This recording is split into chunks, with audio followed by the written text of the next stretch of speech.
विद्यार्थी मित्रांनो, आपल्याला माहिती असावे, तलाठी भरतीला 2023 साली प्रश्न विचारलेला आहे. तलाठी भरती 2023 मध्ये कुठला प्रश्न आलेला आहे बघा, तर भारतातील सर्वात मोठे खाऱ्या पाण्याचे सरोवर कोणते? आता हा इतका सोपा प्रश्न विचारलाय परीक्षेला, तरी पण काही लोक चुकलेत. 2023 ला तलाठी भरतीमध्ये विचारलेला प्रश्न कुठला आला आहे, तर भारतातील सर्वात मोठे खाऱ्या पाण्याचे सरोवर कोणते?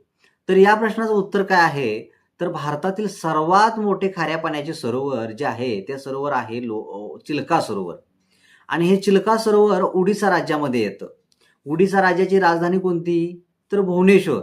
तर चिल्का सरोवर जे आहे ते बंगालच्या आपला उपसागर जो आहे, त्या बंगालच्या उपसागरामध्ये नद्याने आणलेल्या गाळ जो आहे, त्या गाळापासून विलग होऊन जे आहे, ते विलग होऊन हे सरोवर बनलेलं आहे. आणि चिल्का सरोवर हे भारतातील सर्वात मोठे सरोवर आहे. पण त्याचबरोबर सांबर सरोवर हे सुद्धा खाऱ्या पाण्याचं सरोवर आहे.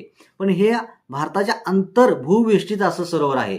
भूवेष्टीत असणारं सांबर सरोवर हे खाऱ्या पाण्याचं सरोवर भारतातील सर्वात मोठं सरोवर आहे.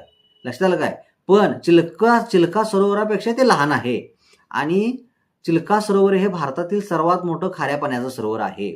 आणि राजस्थानमधील जे आहे ते सांबर सरोवर आहे, ते राजस्थानमधील खाऱ्या पाण्याचं सरोवर आहे. त्याचबरोबर आपल्या महाराष्ट्रामध्ये सुद्धा एक सरोवर आहे, बुलढाणा जिल्ह्यामध्ये आहे.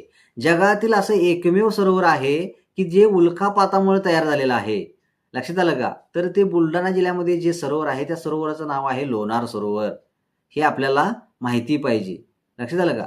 त्यामुळं आपल्याला जो प्रश्न काय होता, भारतातील सर्वात मोठे खाऱ्या पाण्याचे सरोवर कोणते? तर ह्या प्रश्नाचं उत्तर असं आहे की भारतातील सर्वात मोठं खाऱ्या पाण्याचं सरोवर जे आहे ते चिल्का सरोवर हे आहे.